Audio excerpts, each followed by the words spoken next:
নাহমাদুহু ওয়া নুসাল্লি আলা রাসূলিহিল কারীম, আম্মা বা'দ। দাজ্জালি মিডিয়ার অব্যাহত প্রচারণায় পাশ্চাত্য পশু সভ্যতার দোষণাদ ছড়িয়ে পড়ছে গোটা পৃথিবীতে। নাটক, সিনেমা, টিভি সিরিজ, বিজ্ঞাপন ইত্যাদির মাধ্যমে পশ্চিমাদের অশ্লীলতা, বেহায়াপনা, বেলিল্লেপনা আসন গেড়ে বসেছে মুসলিম সমাজে। বেশ্যা নর্তকী যারা টাকার বিনিময়ে অগণিত পুরুষের মনোরঞ্জন করে, বেহায়া অভিনেত্রী নিজেদের যৌবন নিয়ে যারা ব্যবসা করে, ভ্রষ্ট মডেল যারা নিজেদের নাপাক রূপ সৌন্দর্যের ঝলক দেখিয়ে পুরুষদের মনে জাহান্নামের আগুন জ্বালায়, নর্দমার কীটের মতো এমন নিকৃষ্ট নাপাক দেহ ব্যবসায়ীদের দাজ্জালি মিডিয়া মুসলিম মা বোনদের সামনে উপস্থাপন করছে নারীদের আদর্শ হিসেবে। তাদের নিকৃষ্ট অপকর্মকে মহান পেশা হিসেবে চিত্রিত করছে। ফলে তাদের জাহান্নামী লাইফস্টাইল, তাদের অরুচিকর বিহেভিয়ার, তাদের অশ্লীল ড্রেস আপ, তাদের বিভৎস মেকআপ ইত্যাদিকে আজ সম্মোহিতের মতো অনুসরণ করছে মুসলিম নারীরা। নাউযুবিল্লাহি মিন যালিক। জাহান্নামের ফেরিওয়ালা এসব নাপাক দেহ ব্যবসায়ী নর্দমার কীটগুলো কিভাবে আমাদের মা বোনদের আদর্শ হতে পারে?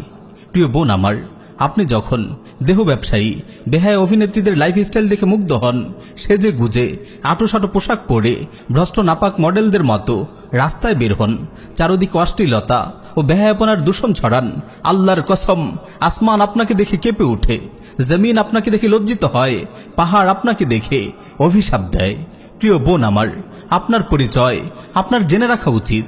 আপনি হায়া, লজ্জা, রুচি ও পবিত্রতার প্রাণ পুরুষ মুহাম্মদুর রাসূলুল্লাহর উম্মত। আপনি একজন আত্মমর্যাদা সম্পন্ন মুসলিম নারী। আপনি কোনোভাবেই পাশ্চাত্য পশু সভ্যতার সন্তান নন। আপনার দেহে বইছে মুসলিম মা বাবার বিশুদ্ধ রক্ত। আপনি রাস্তার কোনো পতিতা নন। আপনি সাইয়্যিদা খাদিজা তাহিরার পবিত্র মেয়ে। আপনি সাইয়্যিদা ফাতেমাতুজ জাহরার ভাগ্যবতী কন্যা। আপনি আম্মাজান সাইয়্যিদা আয়েশা সিদ্দিকার গর্বিত উত্তরসূরি। আপনি সাইয়্যিদা আসমা বিনতে আবি বকরের আদর্শের পতাকাবাহী। আমার বোন, আমি একজন মুসলিম ভাই হিসেবে আপনাদের সতর্ক করছি, কাফিরদের জীবন বিধ্বংসী চক্রান্ত সম্পর্কে সাবধান করছি। ওরা আপনার কাছ থেকে কি চায় তা সুস্পষ্ট ভাষায় আপনাদের সামনে বর্ণনা করছি। এই কুকুরগুলো আপনাদের অপবিত্র করতে চায়। আপনাদেরকে তারা তাদের লালসার পণ্য বানাতে চায়। ওরা আপনার নিরাপত্তা ছিনিয়ে নিতে চায়। ওরা আপনাকে সহজলভ্য করে তুলতে চায়। আপনার ইজ্জত ওরা কেড়ে নিতে চায়। ওরা চায় আপনাকে সবার জন্য উন্মুক্ত করে দিতে। ওরা চায় আপনাকে পাবলিক প্রপার্টিতে পরিণত করতে। ওরা চায় আপনার প্রাইভেসিকে পাবলিক করে দিতে, আপনার রূপ সৌন্দর্য ও জীবন যৌবনের পবিত্রতা নষ্ট করতে। ওরা চায় নারীরা হোক সহজলভ্য, চারিদিকে ছড়িয়ে পড়ুক বেভিচার, চারিদিকে ছড়িয়ে পড়ুক ধর্ষণের পাপাচার। আল্লাহর কসম, ওরা আপনার শত্রু। ওরা চায় না আপনি একজন আদর্শ মা হন, আপনি একজন আদর্শ স্ত্রী হন। ওরা চায় না আপনি নিরাপত্তার চাদরে আবৃত থাকুন। ওরা চায় না আপনি কোনো সুখময় দাম্পত্য সাম্রাজ্যের রানী হন। তাই তো তারা মাতৃত্বকে একটি নিকৃষ্ট কাজ হিসেবে তুলে ধরার চেষ্টা করছে। আপনি কখনো দেখবেন না তারা মাতৃত্বকে একজন সফল মা হওয়াকে প্রমোট করছে, অথচ মাতৃত্ব একজন নারীর সর্বশ্রেষ্ঠ কেরিয়ার। এই মাতৃত্বের মাধ্যমে সে গড়ে তুলে নতুন প্রজন্ম। যদি মায়েরা সফল মা হতে পারেন, তবে গড়ে উঠে একটি সফল প্রজন্ম। প্রজন্ম গড়ার এই দায়িত্ব নারীকে কেউ চাপিয়ে দেয়নি। স্বয়ং আল্লাহ রাব্বুল আলামিন তাদেরকে দিয়েছেন প্রজন্ম বিনির্মাণের এই মহা গুরুত্বপূর্ণ কেরিয়ার। মানব জীবনের পরম সাফল্য জান্নাতকে তিনি রেখে দিয়েছেন মায়ের পায়ের নিচে। সুবহানাল্লাহ!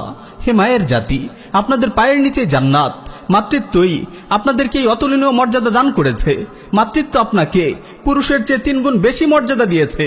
কিন্তু আফসোস, দাজ্জালি মিডিয়া মাতৃত্বকে কেরিয়ার হিসেবে মানতেই রাজি নয়। মুসলিম নারীরা আজ মাতৃত্বকে কেরিয়ার মনে করে না। আগামী দিনের কর্ণধারদের গড়ে তোলাকে কেরিয়ার মনে করে না। তাদের সন্তানদের নতুন পৃথিবীর নায়ক হিসেবে গড়ে তোলার মহা প্রচেষ্টাকে কেরিয়ার মনে করে না। তারা কেরিয়ার মনে করে নিজেদের পবিত্র রূপ যৌবন যাত্রীদের কাছে ফেরি করা ইয়ার্ড হোস্টেজের নোংরা পেশাকে।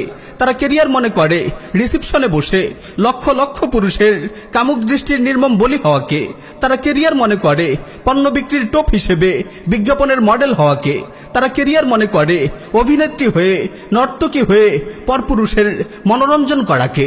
তারা কেরিয়ার মনে করে অফিসে বস কলিগদের ইফটিজিং এর শিকার হওয়াকে। এই পাশ্চাত্য পশু সভ্যতার কুকুরগুলো বলে স্বামী ও সন্তানদের দেখাশোনা করা, তাদের সেবা করা পশ্চাৎপদতা, এসব নারীর জন্য অপমান।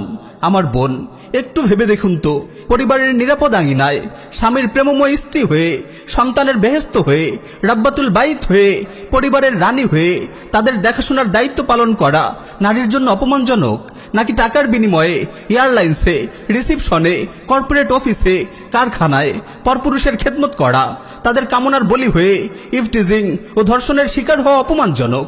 প্রিয় বোন, আপনি কখনো দেখবেন না তারা কখনো নারীদের আদর্শ ও বিশ্বস্ত একজন স্ত্রী হওয়ার জন্য উদ্বুদ্ধ করছে। আপনি কখনো দেখবেন না তারা একটি সুখময় দাম্পত্য জীবন বিনির্মাণের জন্য আপনাকে পরামর্শ দিচ্ছে। তারা কখনো একজন প্রেমময়ী বিশ্বস্ত স্ত্রীকে পুরস্কৃত করবে না, একজন শ্রেষ্ঠ স্ত্রী নির্বাচন করে তাকে সম্মানিত করবে না, কিন্তু সুন্দরী প্রতিযোগিতার নামে শ্রেষ্ঠ ব্যবসা নারী নির্বাচন করবে, শ্রেষ্ঠ দেহ ব্যবসায়ী নর্তকী নির্বাচন করবে, শ্রেষ্ঠ বেহায়া অভিনেত্রী নির্বাচন করে তাকে পুরস্কৃত করবে। আমার বোন, সময় থাকতেই সতর্ক হন। নিজের দুনিয়া ও আখিরাতের সাফল্য ও কামিয়াবি নিয়ে ভাবুন। আল্লাহর ওয়াস্তে নাটক সিনেমার জাহান্নামী জগতে হারিয়ে যাবেন না। এসব নাটক ও সিনেমা দেখতে দেখতে আপনার পাশ্চাত্য পশু সভ্যতার কালচারগুলো সুন্দর ও স্বাভাবিক মনে হবে, তাদের অশ্লীলতা ও বেহায়াপনাকে প্রগতি মনে হবে। বেশি করে দিনই আলোচনা শুনুন, আপনাদের মহান পূর্বসূরি নারীদের জীবনে বেশি বেশি পড়ুন। ইনশাআল্লাহ আপনার জীবন ও যৌবন পবিত্র থাকবে, আপনি সুখময় দাম্পত্য জীবন লাভে ধন্য হবেন। আল্লাহ রাব্বুল আলামিন আমাদের সকল মা বোনকে হিদায়াতের উপর অটল রাখুন। আমিন ইয়া রাব্বাল আলামিন।